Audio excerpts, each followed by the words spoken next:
शराबबंदी पर सख्ती के बाद अब शराब तस्करी का एक नया ट्रेंड सामने आया है, जहां महिलाओं के जरिए अब शराब की तस्करी कराई जा रही है। एक महिला हरियाणा से शराब लेकर पहुंचती है, दरभंगा में डिलीवरी करती है और फिर हरियाणा लौटते वक्त मुजफ्फरपुर में उनकी गिरफ्तारी हो जाती है। आपको बता दें कि ये महिला जो है वो हरियाणा के रोहतक की रहने वाली है। एक पुरुष के साथ एक कार में वो शराब की खेप लेकर पहुंचती हैं। गोपालगंज में बाकायदा शराब की डिलीवरी होती है और फिर वो वापस हरियाणा लौटती हैं, लेकिन उस लौटते वक्त में खुद के लिए उस कार के तहखाने में शेष शराब की बोतल रखती हैं ताकि वो खुद पी सके। लेकिन जब वो मुजफ्फरपुर पहुंचती हैं तब पुलिस वहां वाहन चेकिंग कर रहा होता है और वाहन चेकिंग के देखने के बाद दोनों, वो महिला और एक पुरुष, वहां से भागने की कोशिश करते हैं, जिसके बाद पुलिस उन्हें पकड़ लेती है। पुलिस जब सवाल पूछती है तब वो बताती है कि हरियाणा से चलकर उसने दरभंगा में शराब की डिलीवरी की है और वो पुनः जो है बाकायदा हरियाणा लौट रही है। और वो जो 6 शराब की बोतल बरामद हुई है वो बाकायदा उसने खुद के पीने के लिए रखी थी। पुलिस ने बाकायदा उसका नंबर भी ले लिया जहां पर उस महिला ने शराब की डिलीवरी की थी और पुलिस का कहना है कि अब उसकी भी जांच की जाएगी, उस पर भी कार्रवाई की जाएगी जिसके यहां पर डिलीवरी की गई। तो एक नया ट्रेंड सामने आ रहा है जहां वो महिलाओं के जरिए शराब की खेप भिजवाई जा रही है। हमने आपको पिछली खबरें बताया था जहां मुगल सराय से 2 लड़की चलकर आती है और दोनों के पास 100 से ज्यादा शराब की बोतल होती है। हालांकि दानापुर के पास पुलिस जो है जाल बिछाकर दोनों लड़कियों को पकड़ लेती है।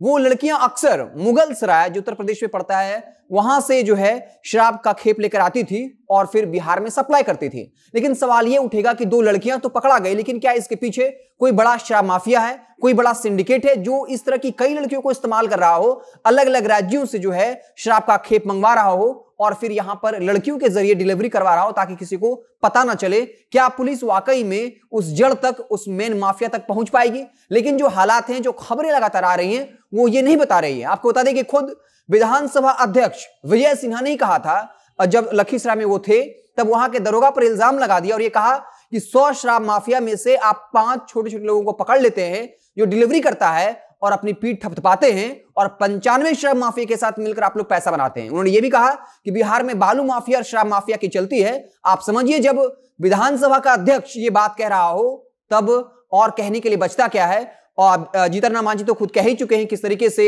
9 बजे के बाद तमाम IAS IPS बड़े अधिकारी, मंत्री जो है शराब पीते हैं। और ऐसी खबरें आई हैं कि सर्किट हाउस के बाहर समाहरणालय ऑफिस के कार्यालय में खाली शराब की कई बोतलें मिली हैं, लेकिन इस बात को लेकर अब तक कोई खुलासा नहीं हुआ कि आखिर वहां शराब की सैकड़ों खाली बोतलें आई कैसे। तो विपक्षी पार्टियों को छोड़ दीजिए, खुद जीतन राम मांझी ये कह रहे हैं, संजय जायसवाल ये सवाल उठा चुके हैं कि शराब जो है वो दिन दहाड़े बिक रहा है। और अब विधानसभा के अध्यक्ष विजय सिन्हा ने साफ तौर पे कह दिया था कि पुलिस 100 में से 5 छोटे शराब के व्यापारी माफिया को पकड़ लेती है, 95 को छोड़ देती है और फिर उससे पैसा बचाती है। तो साफ तौर पे शराबबंदी को लेकर क्या कुछ हो रहा है ये बताने की जरूरत नहीं है। और अब एक नया ट्रेंड चला है जहां महिलाओं का इस्तेमाल जो है वो शराब बेचने में किया जा रहा है। तो इस वक्त पिछले दिन जब सीएम नीतीश ने हाई लेवल की मीटिंग की थी, उस वक्त भी सबसे ज्यादा फोकस शराबबंदी पर ही रहा था कि शराबबंदी को कैसे सफल बनाना है। उसके बाद जो सीमावर्ती इलाके हैं वहां पर सघन चेकिंग हो रही है और इसी चेकिंग के दौरान मुजफ्फरपुर में जब वाहन चेकिंग हो रही थी तब वो महिला जो है